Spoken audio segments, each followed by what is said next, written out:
Good evening, visitors. Welcome to the Australian War Memorial's last post ceremony. My name is Robert Allen, and joining us today from the Royal Australian Navy is Leading Seaman Marie Burns. We warmly welcome the family of Private Quinton McGarva, whose story will be told shortly. We welcome the veterans who have served, those that are still serving, and the families that love and support them. The live stream of this ceremony is made possible by the Returned and Services League of Australia and the RSL and Services Clubs Association. We welcome members who are watching the broadcast of this ceremony across Australia. During this evening's ceremony, wreaths will be laid at the base of the pool of reflection by family and visitors to the memorial. If you're able, please stand and join in singing the national anthem.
If able, please be seated.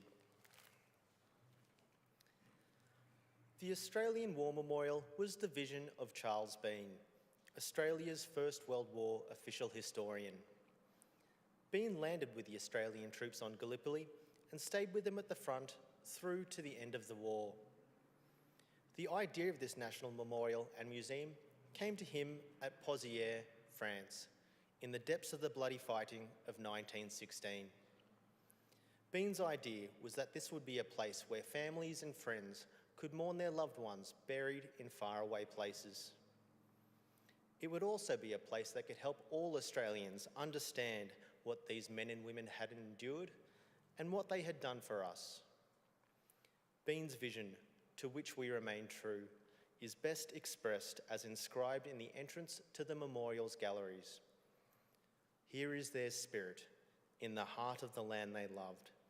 And here we guard the record which they themselves made.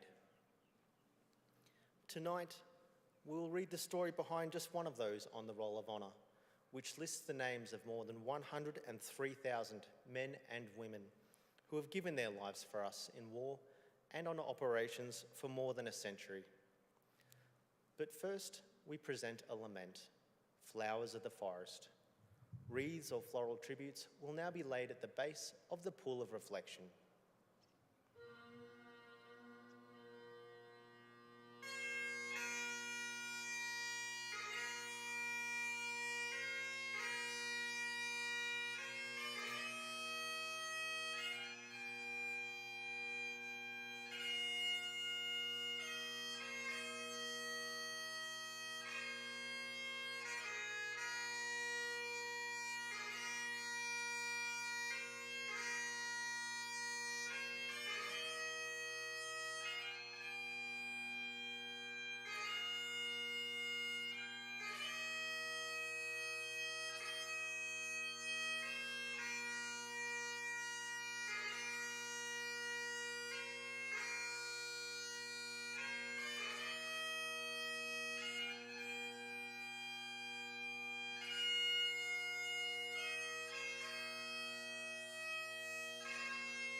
Today we remember and pay tribute to Private Quinton McGarva.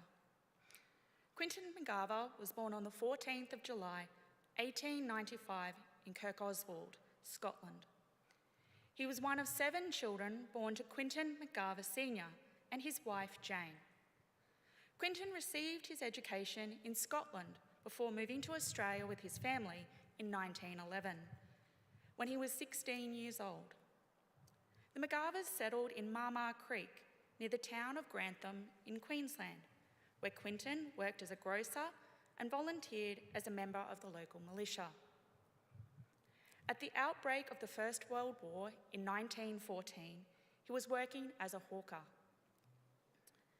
Quinton McGarva enlisted in the Australian Imperial Force on the 11th of September 1915. He was assigned to reinforcements of the 25th Battalion and began a short period of training in Australia.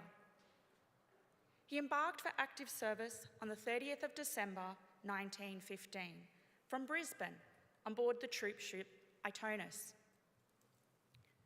Private McGarva reached Egypt some months later and continued training with other recruits. On the 21st of March 1916, he embarked for the Western Front, arriving at Marseille 6 days later. He was immediately sent north to the Somme Valley, which had been the scene of heavy fighting since 1914. McGarva joined the rest of his unit in late April in the town of Armentières on the Franco-Belgian border. This area of the front, known as the nursery sector, was used to introduce new troops to life on the front. McGarva's unit remained in the front lines there over the next 2 months, suffering shelling, machine gun fire and gas attacks. It spent a brief period near Messines in Belgium in June, before being sent to the south to the French village of Pozières, where Quinton would take part in his first and only major battle of the war. His battalion advanced at midnight on the 28th of July 1916, directed to take 2 lines of German trenches along Pozières Ridge. The men went over the top in 5 waves, facing heavy enemy machine gun fire while grappling with lengths of barbed wire as artillery began to hit their position. Private Herbert Harris, who was also caught in the fighting at Pozières, described the battle. Imagine men dug in a few feet into the ground and shells falling just like rain. Trenches blown up and men digging for dear life to rebuild them, or rescuing their comrades who were buried, and in most cases, the rescuers were also buried by shells. When entering the trenches, we were bombarded with tear and gas shells, which made us wear our gas helmets. It is almost impossible to see and hard to breathe. I've heard officers and men say that the landing and the Lone Pine battle at Gallipoli were a picnic compared to this last fight. McGarva's battalion secured the first trench, but were met with heavy resistance from entrenched enemy machine gun posts at the second. Suffering heavy losses, they were ordered to withdraw with over 300 casualties by the end of the day. Among the missing was Private Quinton McGarva, who remained missing for almost a year, which much to the anxiety of his parents in Queensland. In July 1917, a court of inquiry determined that Quinton was killed in action during the advance on the 28th and 29th of July 1916. His comrade, Private Arthur Nunn, described the last time he saw McGarva.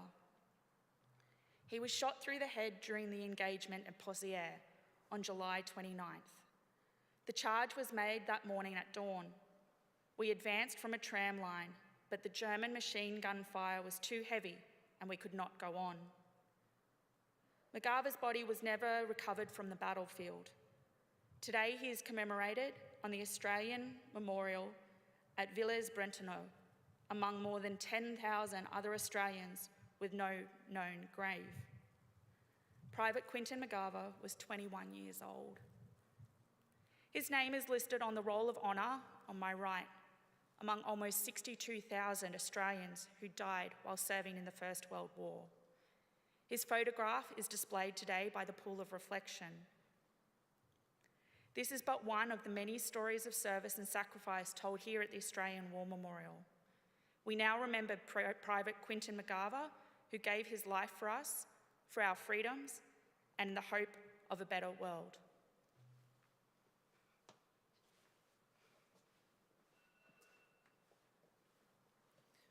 Please stand for the reading of the Ode and the sounding of the last post.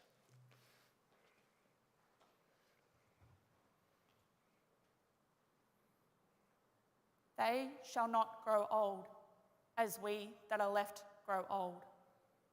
Age shall not weary them, nor the years condemn.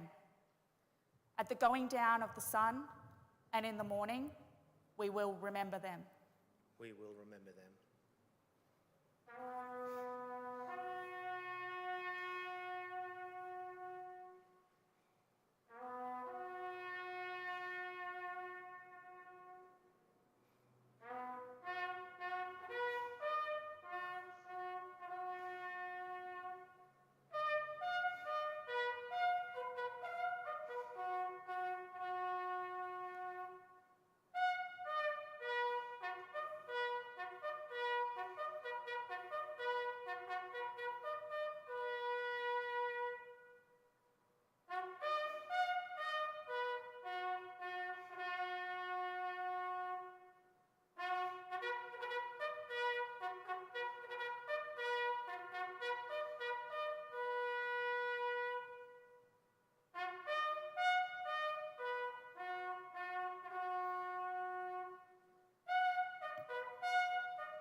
Lest we forget.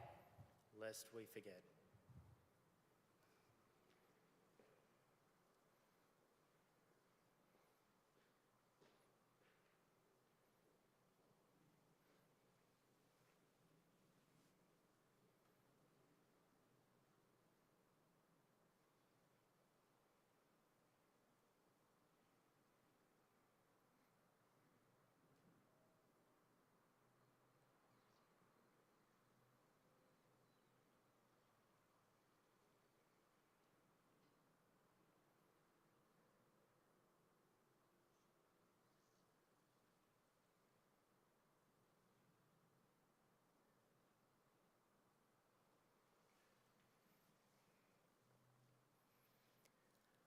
We leave you this evening with the words of the memorial's founder, Charles Bean.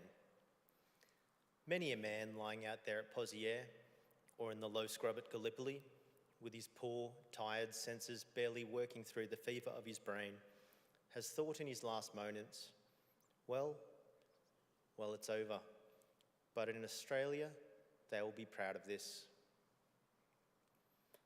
Ladies and gentlemen, girls and boys, that concludes the last post ceremony. On behalf of the director, staff and volunteers, thank you for visiting the Australian War Memorial today and for your continued support of the Memorial's development project. We wish you all a very pleasant evening. Thank you.